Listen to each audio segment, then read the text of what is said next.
মাছ আমাদের জাতীয় খাবার, জাতীয় মাছ ইলিশ মাছ। তাই ওমানের মাটিতে আজকে ইলিশ মাছ দিয়ে বাসমতি চাল সাথে কাঠকচু। ওয়াও ওয়াও ওয়াও মাশাআল্লাহ। প্রিয় বন্ধুগণ, আপনাদের মাঝে নতুন আরেকটা ভিডিও নিয়ে হাজির হলাম, জাতীয় মাছ ইলিশ মাছ। তাই আজকে সুপার মার্কেট থেকে 2টা ইলিশ মাছ নিলাম। 2টা মাছ 1 কেজি থেকে একটু কম হলো, আলহামদুলিল্লাহ। একা মানুষ, তাই একটা ইলিশ মাছ নিলাম। এখন ইলিশ মাছটাকে কি দিয়ে রান্না করব না টেনে ভিডিওটা ফুল দেখার চেষ্টা করবেন, আলহামদুলিল্লাহ। আপনারা তো জান, ইলিশ মাছ আমাদের পেপারেট, সবার জাতীয় মাছ। কে না পছন্দ করে এই মাছ? সারা বিশ্বে, কলকাতা, বাংলাদেশ, আমরা যাতেই ইলিশ মাছ আমাদের পেপারেট মাছ। ইলিশ মাছ আমরা সবসময় যাতে খাওয়ার চেষ্টা করি, আলহামদুলিল্লাহ। প্রিয় বন্ধুগণ, আপনারা দেখছেন ওদিন কাঠকচু আমি কুটে রাখলাম। ডোগার তো আপনারা দেখলেন কি দিয়ে, চিংড়ি মাছ দিয়ে রান্না করলাম। কাঠকচু কিছু নিলাম পরিমাণ মতো, যাতে আজকে ইলিশ মাছ দিয়ে রান্না করবো, আলহামদুলিল্লাহ। আর এখানে বাসমতি চাল, সবচেয়ে দামি চাল। চালটাকে আছে গরম ভাতের সাথে কাঠকচু, ইলিশ মাছ। Wow wow wow, just wow. খানা হবে, কোনো সাউন্ড হবে না, কারণ বাংলাদেশের জাতীয় মাছ ইলিশ মাছ। আর আমি তো মনে করি জাতীয় মাছ পাঙ্গাস হলে ভালো হয়, আলহামদুলিল্লাহ। মাছটাকে এখানে কাটিকুটি 6 পিস মাছ হলো, আলহামদুলিল্লাহ। বড় সাইজের করে কেটে নিলাম, আলহামদুলিল্লাহ। ভালোভাবে সুন্দরভাবে পরিষ্কার করে জকজকে করে নিলাম। সাথে আমি যেই ভান্ডতে যে কড়াইয়াত করে রান্না করবো ওইটা চুলাত সুন্দরভাবে বসিয়ে দিলাম, আলহামদুলিল্লাহ। দেখেন তেল দিয়ে দিলাম, তেলটা গরম হওয়ার সাথে সাথে এখানে কিছু এখন কাঁচা জিরা দিয়ে দিব, সাথে কিছু কাইলা জিরা, আলহামদুলিল্লাহ। সবসময় তেলের ভিতরে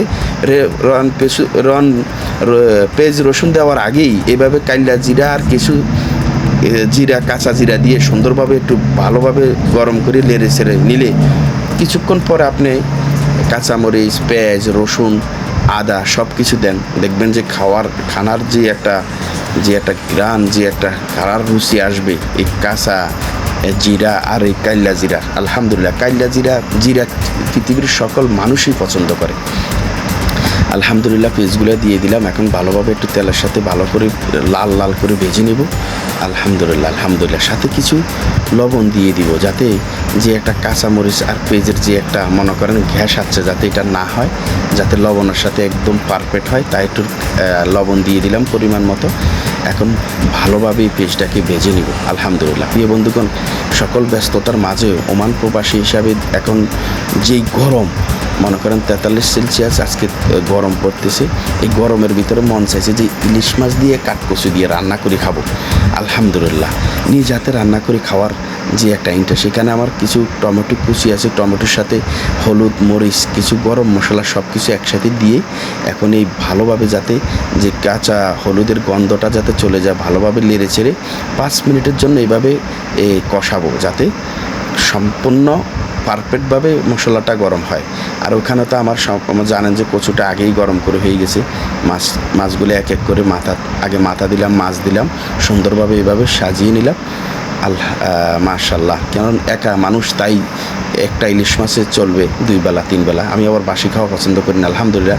আমার সাথে যে ভাইয়া ছিল, ভাইতে দেশে গেছে, অনেক দিন দেশে যেয়ে বিয়ে সাজি করতে বলছে, এখনও মেয়ে দেখতেছে, এখনও বিয়ে করানো। ওর জন্য দোয়া করবেন যাতে একটা ভালো মেয়ে পেয়ে যায়, আলহামদুলিল্লাহ। মাছটাকে ঘুরে দিলাম 10 মিনিটের জন্য। এখানে মাছটা মোটামুটি কষানো হয়ে গেছে, ইলিশ মাছ বেশি লাড়ানো যাবে না। আর এখানে আমার কাঠকচুগুলো আগে আমি সিদ্ধ করে নিলাম, নরম দেখে আমি আস্তে সবগুলো একসাথে দিয়ে দিলাম। এখন হালকা একটু ফাঁসে দিয়ে বসে একটু পরিমাণ মতো জল দিয়ে এটা ভালো করে, ইলিশ মাছ সবচেয়ে নরম মাছ, তাই বেশি আমার ইলিশ মাছটা সিদ্ধ হয়ে গেছে, লাড়া ছাড়া যাবে না। এভাবে করে একটু জল দিয়ে সুন্দরভাবে 10 মিনিটের জন্য ঘুরে রাখবো, মাশাআল্লাহ। যে একটা ঘ্রাণ আসতেছে, প্রিয় বন্ধুগণ, আপনারা যারা রান্না করেন তারাই জানেন। আমার ছোটোকালে ইচ্ছা ছিল একজন ভালো খেলোয়াড় হইতাম, কিন্তু খেলোয়াড় হতে পারি না। কিন্তু তারপরেও মনে পড়ে না, সবসময় খেলাধুলার কথাই আমার মনে থাকে, যেখানে খেলা সেখানে আমি। আর যদি টমি ভাইয়ের সাথে যদি একবার দেখা করতে পারতাম, তাহলে বাংলাদেশের মতো ছোটোখাটো একটা বড় রেসিপি হতে পারতাম, আলহামদুলিল্লাহ। এখন রান্নাটা প্রায় হয়ে এসে, এখন যে ধনিয়া না দিলে কি চলে? ধনিয়া দিলে যে খাওয়ার কত টেস্টটা যে আরও বাড়ে, যেটা তো আপনারা জানেন। ঘরে ঘরে এমন কোনো ঘরে নাই যে আমি ধনিয়াটা দেওয়ার পরে আরও 5 মিনিটের জন্য এইভাবে ঢাকনা দিয়ে ঘুরে রাখবো। আমার মোটামুটি তরকারিটা রান্না হয়ে গেছে, আলহামদুলিল্লাহ। চলেন আবার আপনাদেরকে আমার কিছু ছোটোখাটো খামার থেকে ঘুরে আসি। মুরগার খামারটা দেখলেন, এখানে আমার কিছু চিনাস, এরা জেলখানাত বন্দি ছিল। এই রোদের তাপমাত্রা, তাদেরকে একটু বাইর করলাম দৌড়াদৌড়ি করার জন্য, গা গোসল দেওয়ার জন্য। যে রোদ, তারা রোদের ভিতরে মনে হয় না বেশিক্ষণ থাকবে, তারা লুকাইতেছে। আর এখানে তাদের জন্য পানি দিয়ে রাখলাম গাছের নিচে, এখানে গোসগাল দো। এটা আমার একটা বেগুন গাছ, ফাঁসে আসে দেখেন এলোভেরার একটা বাগান, ধরতে গেলে ছোটোখাটো একটা বাগানের মতো এই যেখানে আমি থাকি আলহামদুলিল্লাহ, এখানে আমি কিছু মিষ্টি কুমড়া রেখে মিষ্টি আলুর শাক লাগাইছি। দেখেন পাতাগুলো এত সুন্দর, মনকে এখনও কাঁচা কাঁচা খেয়ে ফেলতাম। এটা লবণের মাছের সাথে চিংড়ি মাছের সাথে পারফেক্ট, তাই আমি সবসময় নিজে এখান থেকে পাতা নিয়ে সুন্দরভাবে একটু ঝাল ঝাল করে খাই। আর সকালবেলা আজকে 3 দিনের ডিম দেখেন আলহামদুলিল্লাহ, অনুমানিক 25-30টা হবে মোটামুটি আলহামদুলিল্লাহ। প্রতিদিনই সকালবেলা হাঁসের ডিম দেয় আলহামদুলিল্লাহ। সাথে আছে তরমুজ, কারণ এই তরমুজটা এখন নিব। এই গরমের ভিতরে তরমুজের জুস খেতে অনেক সুস্বাদু। আসি দেখে আলহামদুলিল্লাহ আমার মাছটা একদম ফুল পারফেক্ট, একদম পারফেক্ট, জলটাও বরাবর আছে। তাই নামিয়ে ফেলবো, এখন খাবো বাসমতি চাল সাথে ইলিশ মাছ কাঠকচু। ওয়াও, এক কথা অসাধারণ। আমার মতো এইভাবে সংক্ষেপে রান্না করে খেলে আপনাদের ফাতিলের ভাত থাকবে না, চেটে চেটে খেতে হবে ইনশাল্লাহ। অবশেষে বন্ধুগণ চলে আসলাম আলহামদুলিল্লাহ। দেখেন কিছু গাজর, কিছু শসা, উপর দিয়ে লেবুটা এইভাবে একটু চিবিয়ে দিলাম, সাথে তরমুজের জুস তো দেখেন আলহামদুলিল্লাহ। বিসমিল্লাহ। এখন দেখি আমার খাওয়াটা একটু টেস্ট করে দেখি। বিসমিল্লাহির রহমানির রহিম। কচু দিয়ে শুরু করলাম।